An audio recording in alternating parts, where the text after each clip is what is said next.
Olá, que bom encontrar você novamente aqui no Trilha do Saber. E o programa de hoje está recheado de novidades, quer ver só? Você vai conhecer o Museu de História Natural de Curitiba, um local com mais de 36 mil metros quadrados e muita preservação de meio ambiente.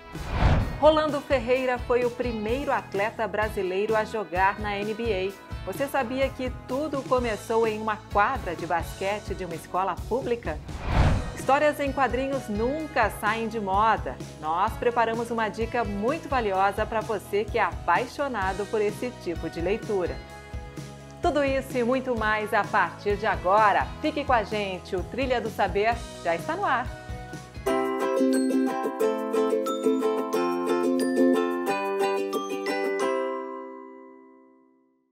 Estudantes do Colégio Estadual Alfredo Parodi, em Curitiba, tiveram uma aula de campo em um museu de história natural. Eles tiveram a oportunidade de aprender mais sobre educação ambiental e também conheceram o bosque e as salas de exposição.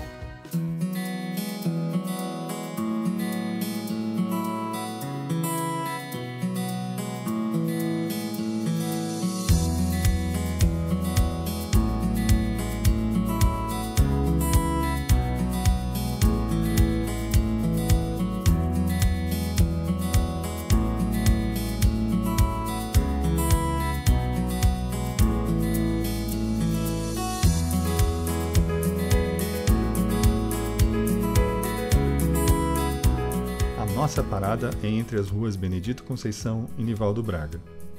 Inaugurado em 1963, o museu tem mais de 36 mil metros quadrados de muita preservação da história natural do Paraná. Somente de mamíferos, a coleção tem cerca de 7 mil exemplares. Outra curiosidade é a quantidade de carrapatos catalogados, mais de 2 mil exemplares. E já pensou se deparar com quase 9 mil exemplares de pulgas, moscas e piolhos? Hoje, esses estudantes terão uma oportunidade incrível de conhecer mais sobre a fauna e flora paranaense.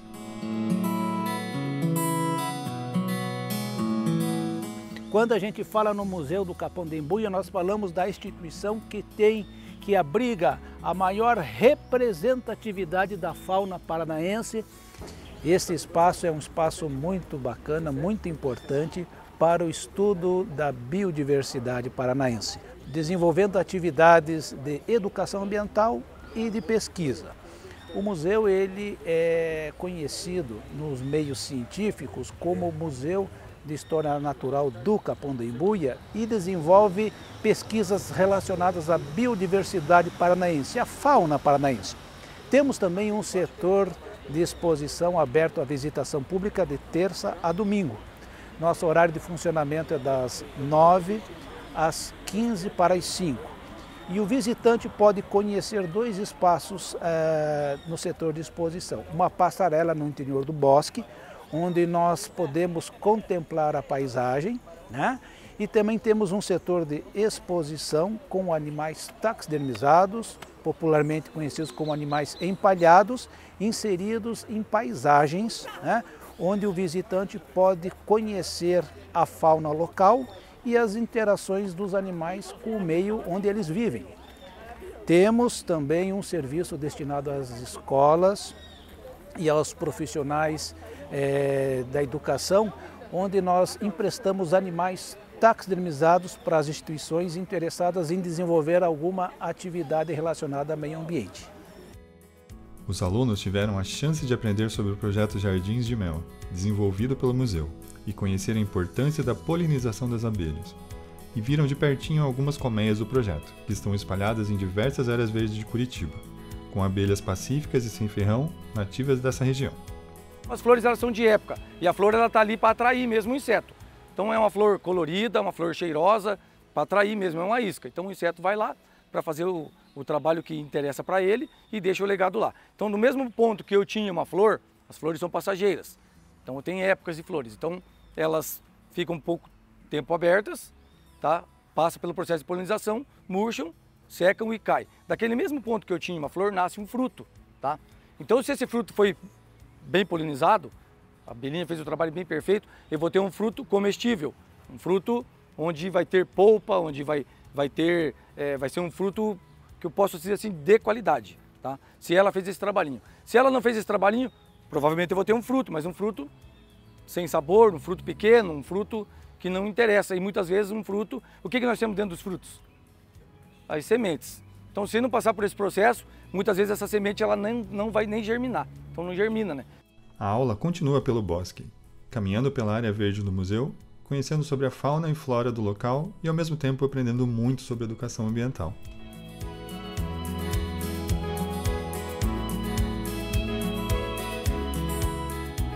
Então, pessoal, agora a gente vai falar um pouquinho aqui sobre uma parte muito importante, tá?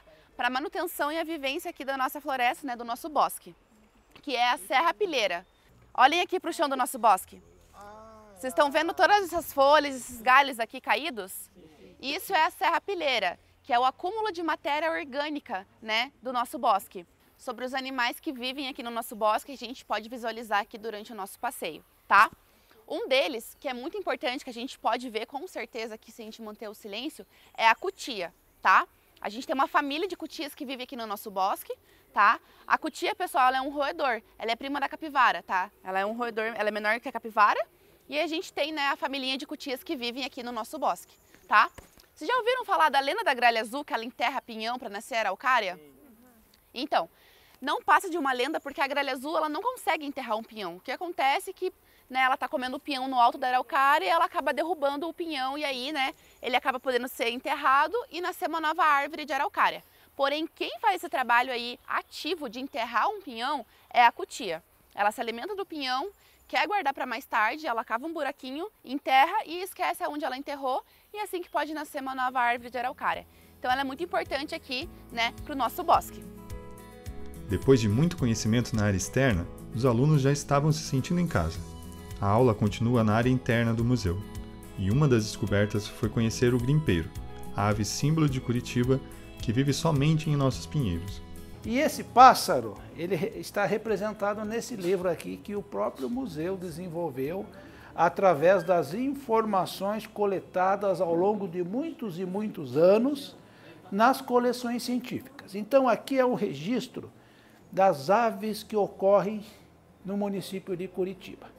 E esse sujeito tem um nome bacana. Em 2010, se não me falha a memória, houve uma luta incessante dos biólogos e estudiosos em aves para que este pássaro fosse elevado à ave símbolo de Curitiba. Por quê? Porque é um pássaro que vive somente no pinheiro do Paraná. Ele não vive em outra árvore a não ser o pinheiro do Paraná. Vive na formação de floresta com araucárias, mas somente no pinheiro do Paraná. Se alimenta no pinheiro, se abriga no pinheiro, se reproduz no pinheiro. Outro assunto que chamou bastante a atenção dos alunos foi a taxidermia, a arte de empalhar animais. Vai se abrir o animal, né? Vai tirar tudo que pode se apodrecer, então músculo, esqueleto, olhos, tudo, vai deixar só a pele do animal, né? Vai preparar essa pele e para dar sustentação, como eu falei para vocês, né? Não tem como deixar os músculos e tudo mais porque vai apodrecer, se cria o quê? Um molde. E daí esse molde é feito do quê? De palha, de algodão, que vai dar sustentação junto com o arame. Aqui é um exemplo do quê? De um molde para uma ave. Então se cria um molde, né, para o animal, pega a pele do animal e recobre ela, né? Essa daqui é a Beth. Essa é a Beth, uma lontra. Ela está numa posição que a gente chama de natural, que nem esses tucanos aqui, né? Ela está aqui simulando um comportamento como seria em vida, né? Ela está de pé, ela geralmente em vida ficaria dessa maneira, e ela foi preparada dessa maneira, né? Uma coisa bem legal da Beth, o que acontece? Ela foi a primeira lontra que conseguiu se reproduzir em cativeiro, né? Foi, né, um grande marco, né? Foi uma conquista, porque muitas vezes é difícil, né? Mesmo com todo o cuidado, a ambientalização do local que ela vivia no zoológico, muitas vezes não se consegue fazer esse processo, né? Mas, né, graças à equipe da época, conseguiu fazer isso, se reproduziu, mas infelizmente ela acabou falecendo. E o que acabou acontecendo? Ela acabou virando, né, essa peça aqui para o pessoal poder ter uma noção de como que ela era em vida, como que era o comportamento, né? E ela justamente foi feita o quê? Numa posição que a gente chama de natural, né? Uma posição didática para justamente se ter a noção de como o bicho era o comportamento em vida. Porém, Existe uma outra maneira de você preparar os animais também, empalhar eles, que a gente chama do quê? De posição científica. Ela muda um pouquinho, mas o procedimento é a mesma coisa, vai pegar o animal, vai tirar as vísceras, enfim, tudo que apodrece, né? Aqui é para uma coleção científica, estudo científico. Um pesquisador que vai fazer um procedimento que a gente chama de morfometria, biometria, precisa ter certas medidas exatas. Então, dessa maneira, ele consegue ter isso melhor, né? Depois de tudo isso, chegou a hora de visitar as salas de exposições que exibem animais empalhados, reproduzindo cenários de seus habitats naturais.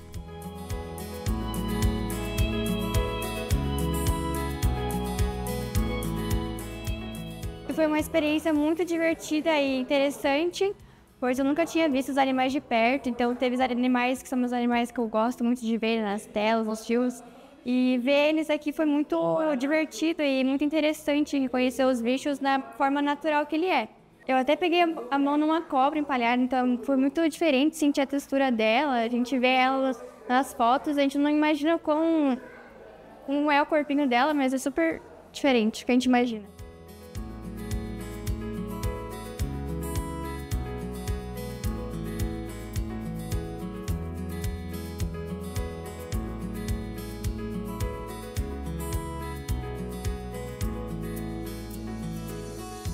Para mim foi uma experiência bem diferente e legal, né? Porque eu nunca tinha ouvido falar ou vindo aqui, né? Para mim foi bem divertido.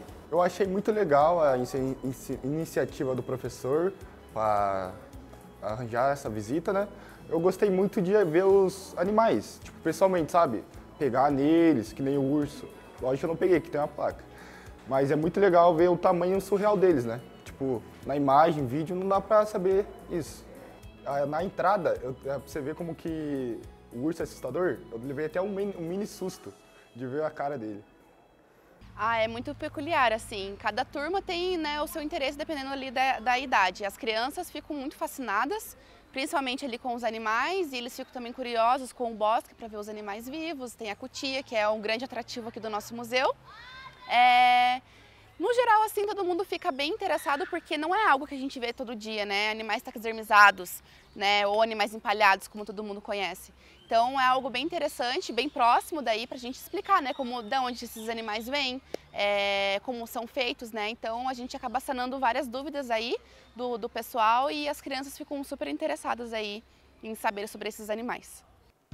Que lugar incrível, né? E fica aí a dica para você também conhecer o Museu de História Natural aqui de Curitiba. Você sabia que o primeiro brasileiro a jogar na NBA, a maior liga de basquete dos Estados Unidos, é aqui do Paraná? E você sabia que tudo começou em uma quadra, numa escola pública aqui do estado? Você conhece agora um pouquinho da história de Rolando Ferreira.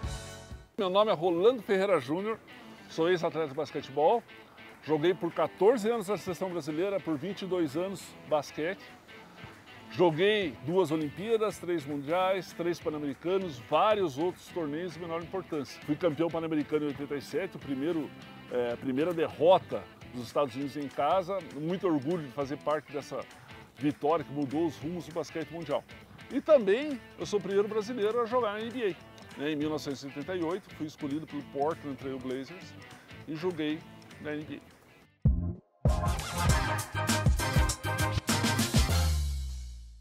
Sou natural de Curitiba, meu pai era natural de São Paulo, minha mãe de Ponta Grossa, se conheceram aqui.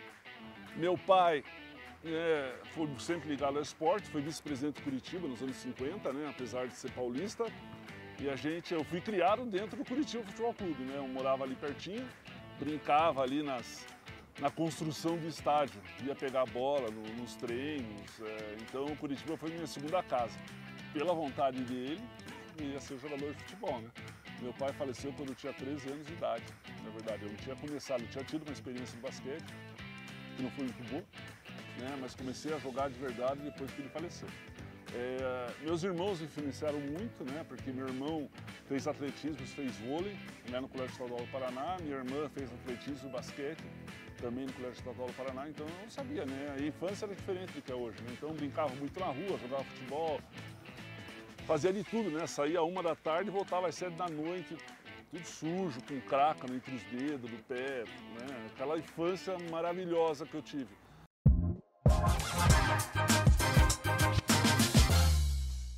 Meu professor de Educação Física, na 6ª série, era técnico de basquete feminino do Colégio Estadual do Paraná, que os colégios eram todos vinculados ao Colégio Estadual.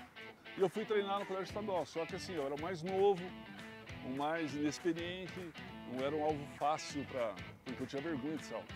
E aí sofria muito com bullying, mas continuava indo. E aí ia ter um campeonato e o técnico não me chamou para o campeonato, talvez por eu ser mais novo e tudo. E eu fiquei muito bravo com isso, não falou nada para mim, eu parei de jogar. Isso em 76. Em 78 abriram as escolinhas de esporte para fazer vôlei por causa da experiência anterior. Só que do lado da quadra de vôlei tinha uma quadra de basquete. E eu morria de vergonha, né? E tava eu lá com 14 anos, na época 1,90 m já ou mais.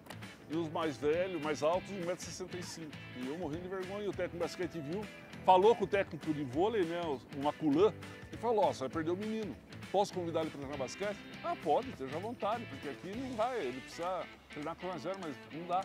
Ele me convidou para treinar no Círculo Militar do Paraná, isso em 78. Só que ele falou assim, ó, você vai lá e manda me chamar. Daí eu cheguei no circo e falei, ó, eu vim treinar basquete, o seu Chicão. E aí ele teve a sacada de mestre, né? Ele viu que tinha vergonha e mandou todos os altos me recepcionarem. E aí minha altura, ao invés de ser motivo de piada, era motivo de inveja. E aí eu me senti acolhido e achei meu lugar no mundo. E aí eu comecei a jogar basquete. E era o que eu fazia. Jogava basquete, brincava, né? Jogava futebol na rua e jogava botão. Eu estudava também, né? Senão minha mãe me matava. Mas era isso que eu fazia.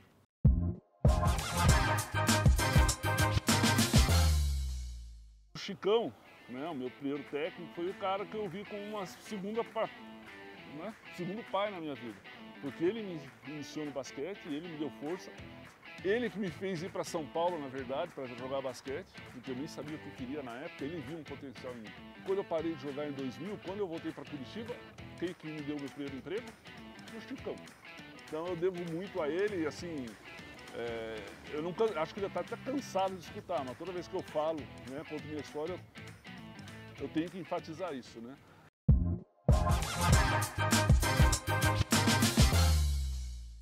Minha mãe, assim, ela ficou com a pulga atrás da orelha, né? Quando apareceu a oportunidade de eu ir, né? Porque ela não sabia o que o esporte podia dar para mim, né? Nem eu sabia, na verdade, né? Então, o Chicão foi com a esposa lá em casa conversar com a minha mãe para falar do futuro que eu tinha no basquete, né? E eu acho que ele estava certo, né? E minha mãe concordou, né? Em eu ir. Mas a única coisa que ela fez questão era que eu continuasse estudando, não largasse os estudos para jogar basquete. E foi uma coisa que eu fiz, né? Aos trancos e barrancos, acabei a faculdade e virei um profissional de educação física.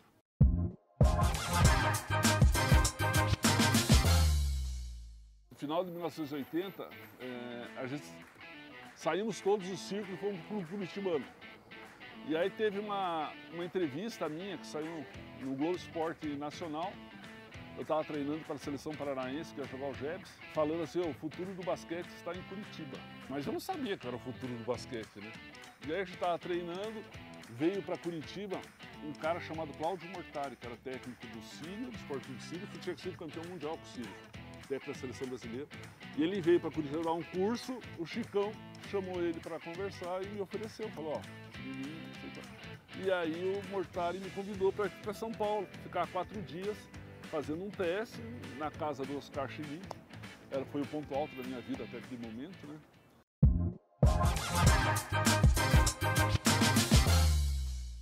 Em 86, antes, né, 85, tive um convite para ir para os Estados Unidos, né? Eu estava na seleção brasileira de novos na Austrália, me viram jogar lá e falaram com um técnico lá nos Estados Unidos e me convidaram para ir. Só que assim, a universidade era muito pequena, eu não quis ir. Mas a razão de eu ter ido para os Estados Unidos, né, eu fui para a universidade antes, joguei 2 anos na universidade, foi para chegar na NBA. Porque começaram a falar tanto que eu tinha condições de chegar na NBA que eu comecei a acreditar. Então eu larguei tudo que eu tinha aqui, né, meu nome, meu salário, minha noiva, namorada na época, para ir atrás de um sonho de jogar na NBA. E eu só teria 2 anos para jogar, para conseguir essa vaga na NBA. Por causa da minha idade, eu fui com 22, eu podia jogar na primeira divisão só até os 24. Então foi uma aposta, né? E os 2 anos que eu tive lá, na verdade, eu estudei em Houston, né? Porque na universidade, no esporte, se você não estuda, não tem nota, você não pode jogar, né? E é bem diferente do que é hoje em dia, né? Naquela época, para eu jogar é difícil, continua sendo difícil, né? Hoje jogar na NBA. Mas naquela época eu tinha que ir para os Estados Unidos para jogar na NBA. Hoje não, hoje eles têm olheiros no mundo inteiro, né? Então você pode estar jogando a NBB aqui, alguém te vê e te convidar para fazer um teste na NBA. Naquela época não. Então foi assim que surgiu essa história da NBA e graças a Deus deu certo, né? Porque foram 2 anos sem ganhar nada na universidade, mas mesmo sem ganhar nada, foram os 2 melhores anos da minha vida. O universitário é uma coisa, americano assim, é uma coisa que não existe nada igual.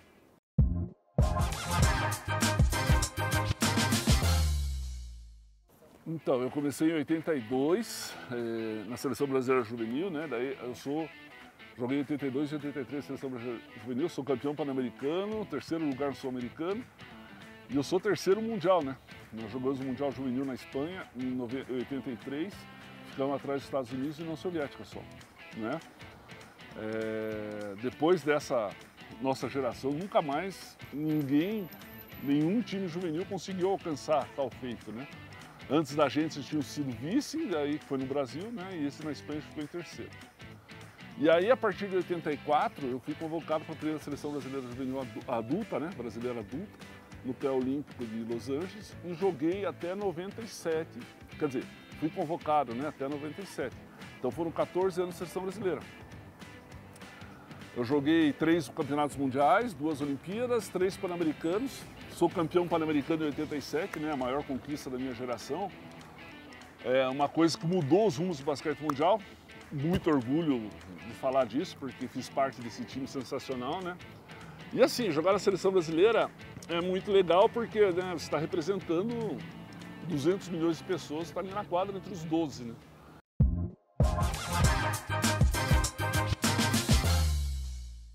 Quando eu estava, assim, começando a andar com o pessoal da barra pesada lá do bairro, gente mais velha, né?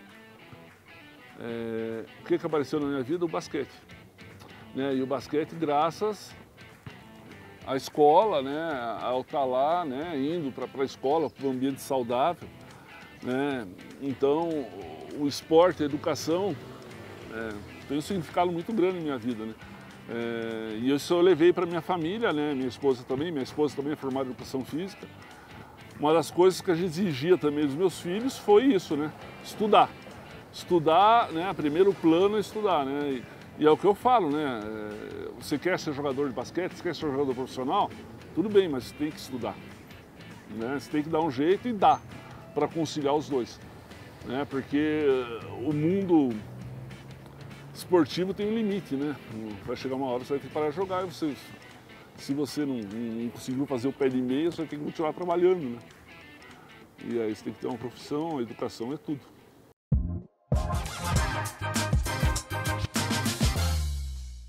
O que é impossível, só é impossível até que alguém vá lá e faça. Daí deixa de ser impossível. Então, se foi possível para mim, é possível para qualquer um. Né? Basta focar nos seus objetivos. E assim, não dá para lá com 10 anos de idade pensar, vou jogar na NBA. Né? Você tem que conquistar é um caminho muito longo, né?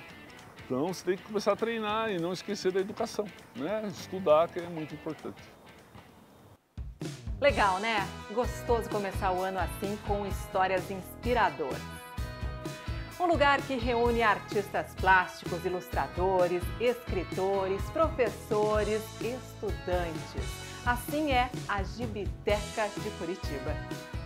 Em um espaço de leitura, você, leitor, é o nosso convidado mais importante. Seja bem-vindo à Gibiteca de Curitiba.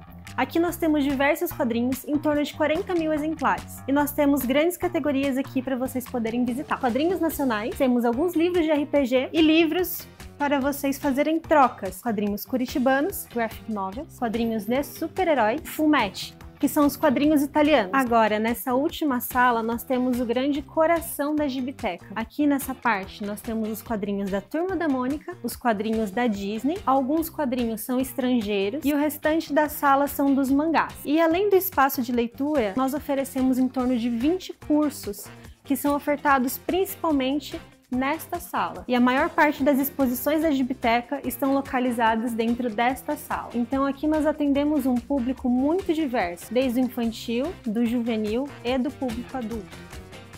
Quadrinho você não faz para exposição, se faz para publicar, né, para sair impresso.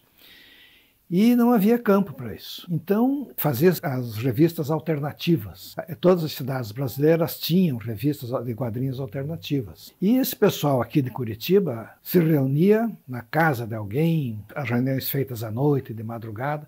Então, eu cedia meu escritório para eles, meu escritório de projeto de arquitetura. Ficava pensando, né, poderia haver um espaço para essas pessoas se reunirem, produzirem revistas, conversarem, simplesmente se encontrarem. Essa é a primeira ideia da Gibiteca, num lugar onde os desenhistas, os cartunistas pudessem se reunir para produzir. A nossa Gibiteca é a primeira do mundo com essa finalidade, né, de formar autores, prestigiar esses autores e também de criar um mercado, né, para os autores nacionais e regionais, educar o público no sentido de prestigiar o quadrinho brasileiro. Estamos aqui na Gibiteca de Curitiba e não sei se sabe o que é uma gibiteca, mas Gibiteca é uma biblioteca de quadrinhos, né? Uma biblioteca em que tem os mais variados tipos de quadrinhos, desde quadrinhos de estilo mangá até a Turma da Mônica, super-heróis, quadrinhos mais adultos, né? Então é um lugar onde você encontra todos os tipos de quadrinho.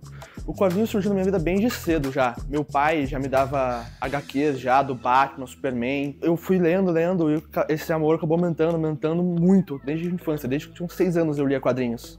Eu cheguei, vi vários livros, principalmente que eu vi ali os negócios de RPG, que é uma coisa que eu sou muito atraído por. E eu vi vários livros assim, de RPG, eu já falei, oh, maneiro esse daqui.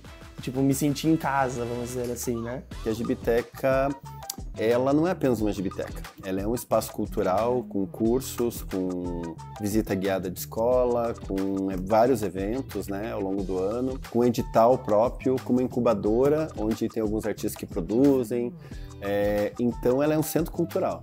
Nesses mais de 40 anos de existência, a Gibiteca tem uma grande tradição de formação de profissionais na área de quadrinhos, ilustração, roteiro. Muitos profissionais que atuam hoje em dia no mercado, não só local, mas no mercado nacional e até trabalhando para editoras estrangeiras, são crias dos cursos da Gibiteca. A Gibiteca foi muito importante na minha construção enquanto artista de quadrinhos, porque lá eu comecei a frequentar não só o acervo, mas também as oficinas de quadrinhos. Foi lá que eu conheci outros artistas que estavam começando, artistas já renomados que passavam por lá, que faziam exposições, que faziam workshops. Então isso para mim foi muito interessante na minha adolescência, por volta dos meus 16, 17 anos, porque eu estava começando a descobrir todo um universo de possibilidades e também o fato de que era possível ser um profissional dos quadrinhos, trabalhar com isso, criar minhas próprias obras. Hoje eu sou um profissional de quadrinhos, eu vivo da minha arte, né? Eu vivo de espalhar a cultura, eu vivo de dialogar com as pessoas, seja através dos meus roteiros, seja através dos meus desenhos, ou seja, através dos meus quadrinhos. E isso é uma coisa que me traz uma satisfação muito grande e que me estimula a criar melhores histórias, pensando sempre que eu posso me aprimorar como artista, como pessoa, né, e ajudar outras pessoas também a crescerem através dos quadrinhos. Então a Gibiteca, ela funciona quase como um círculo, assim, né? Tem muitas pessoas que às vezes vêm aqui ou espontaneamente, ou vem com uma escola, acaba participando do curso, vira um quadrinista, ou vira só um ilustrador, um roteirista, alguma coisa assim, vira um artista, faz a sua publicação, volta aqui na Gibiteca para lançar. Tem vários eventos que são parceiros da Gibiteca, como a Bienal de Quadrinho, né, o JediCon e tal. Então vai participar de um evento assim, vendendo as suas publicações, que depois acabam vindo parar aqui nas estantes, e depois vem uma nova escola com novos alunos da área, as pessoas e conhecem aquela publicação e se inspiram. Então é um ciclo que vai cada vez girando e cada vez trazendo mais pessoas. E você que gosta de leitura, aproveite e marque aí na sua agenda uma visita à Gibiteca de Curitiba. O Trilha do Saber fica por aqui. Você pode rever este e outros programas através do QR Code que está aí na sua tela. Lembrando que o programa é produzido pelo Núcleo de Comunicação Setorial da Secretaria de Educação do Paraná. A gente se encontra na próxima semana. Tchau, tchau. Até a próxima.